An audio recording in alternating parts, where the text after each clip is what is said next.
Hi, I'm Jen Syverson. I am a realtor. My name's Keven Syverson, and I'm a life coach. We are doing this because we've heard a lot of negative stuff out there about divorce and life transitions, and we wanted to put positive stuff out there in a healthy way when there's divorce. Exactly. Today we'll be talking about if this hits a nerve, there's a reason for that. Oh, there usually is. So welcome to the In-Between. This is part of our series, Divorce Without Drama, a different approach to parenting, real conversations about transition, identity, and raising kids with stability. Have you ever noticed when certain conversations hit you harder than they probably should? Yep, I certainly have. It's like, it's not even about what was said, it's about how your body reacts. Yes, and exactly. Because your heart rate changes, you get defensive, you want to shut it down, and later you think, why did that bother me so much? Yes, reflection is always good. And that's the moment that I think is so important because most people stop at the reaction. They either justify it, they blame the other person, or else they ignore it and shove it down. Exactly, but rarely do we ask ourselves, what did that touch? Right, because if something hits a nerve, it usually is connected to something deeper than that. Right, maybe a belief, a fear, an insecurity, an unresolved experience. Right, and that right there, it doesn't make you weak. That makes you human, and we are human. Right, the problem isn't something hit a nerve. The problem is when we treat it and treat the nerve like the enemy. Right, that is something we should treat as a signal, an opportunity. Right, because signals are information. They're not accusations. No. For example, if somebody talks about outgrowing something and you feel instantly defensive, that might not be about them. Right, it might touch your fear of being left. Yep, or fear of abandonment. We've all had that one. Or fear of not being good enough. I know I've had that. Yep, or your fear of losing stability. Yeah, it's that one too. And if you don't pause and examine what is going on, you'll react to protect yourself. Right, which often looks like criticism or shutting down or sarcasm. Yeah, those are all forms we've seen, that's for sure. Or sometimes I see where you'll just change the subject or deflect. Right, we're really good at avoiding discomfort. Yes, we are. Especially when it challenges how we see ourselves. That's a big deal. Yeah, and that's big because a lot of triggers threaten identity. If you see something or seen as the strong one and someone points out avoidance, yeah, that can really sting, can't it? That can hurt. Really. Or if you see yourself as the selfless one or the giver and someone mentions boundaries, that can hit hard, like you're not being appreciated. Right, but that sting is information, right? It's not random. No, it's not random. And I think about it this way. If you were to touch a bruise, it hurts. Or if you had a thorn in your arm, it hurts. But the bruise or the thorn, it was already there. Something's touching it, and that's making it hurt. Right, great analogy, because the touch didn't create the bruise. It revealed the bruise. Yes, it did. And ignoring it doesn't make it heal any faster. And if you cover it up to try to protect it, it's still there. Right. Actually, sometimes it makes it linger longer. Yeah. So then the question becomes, what would it look like to get curious instead of defensive? Exactly. Like instead of saying, that's not true, you ask, why did that feel uncomfortable? Ooh, that takes time. And sometimes the answer might be surprising. Yes, it may be. Sometimes you realize the reaction just wasn't about the present. It was about something that had happened to you in the past. Yeah, something old, something definitely old. And an old expectation, an old wound, it's maybe an old version of you that learned how to survive in a certain way that no longer serves you. Right, because triggers often protect patterns, even patterns that no longer serve you. Yeah, that's what I think.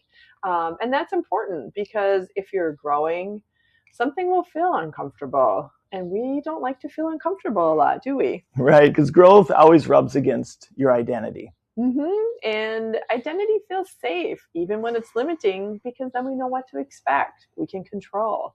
Right. So when something hits a nerve, it might mean you're brushing up against change, and that's a good thing.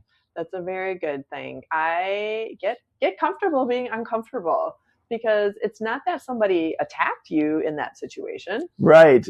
And that's a powerful shift to make. It really is. It takes it out of them and puts it on you. Right, because you're not reacting to defend your ego, you're evaluating your growth. Right. There you go. I like that. I think one of the clear signs something is touching deeper than the surface is when your reaction is disproportionate. That's a great word, disproportionate. I just made that up. No, I'm just kidding. If a simple comment causes a strong emotional spike, that's usually when there's history attached. Right, and that's not something to shame yourself for. It's something to understand and ask questions about. It really is, because understanding is what allows you to have a choice. Right, and choice gives you control. And we all like that. It's an opportunity to go deeper. If you don't pause, then your triggers are going to be the thing that's running you. And that's what we don't want. Right, because if you do pause, you start running your responses. Right, we are responding. And that is an extreme sign of maturity and growth. Right, not the absence of emotion, but the awareness of emotion. Yep, awareness is the first step in making a change. And I think sometimes we avoid examining these triggers because we're afraid of what we're going to find. Right, but clarity is rarely as scary as one imagines. Yep, our story is always going to be bigger than what it really is. And honestly, clarity is what builds confidence, because now you know what you're working with. It's a solid base. Right, and if someone listening feels like something in this series has hit a nerve, that's not random. Not at all. And it actually is an invitation, an opportunity. To reflect. Oh, yeah, we all need to do that. And it also is a chance to adjust. We can make an adjustment. Right, exactly. And also to grow. Well, and all of those things combined is a wonderful feeling, I think, to have, so that then we don't have to defend anymore at all. Right, and you don't have to agree with everything you hear, but if it lingers, there's usually something there. Yep, that's our time to take a peek at what's going on inside. And that something is usually very worthwhile to explore.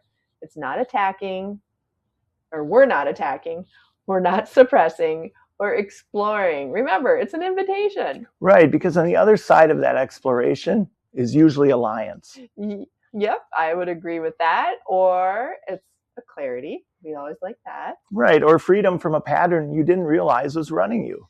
That's right. We don't need it anymore. And that's powerful. We can evolve beyond those. So next time something hits a nerve, instead of pushing it away, ask yourself, what is this protecting? Yep, that's a wonderful question to ask. Or what belief is this challenging in me? Take the time. Right, like what part of me feels threatened? Right? Ask yourself that.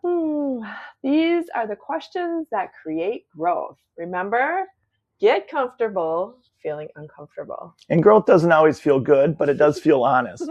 That's exactly it. And honesty is where change begins. Yes, that's the first step. You're just going to love that. And that's a wrap on today's episode of The In-Between. If this hits a nerve, there's a reason why. So don't just close the tab and move on. Sit with it. Reflect on it. Share it with someone who needs to hear it. Right. Good. And make sure you're following the channel so you don't miss what's coming next.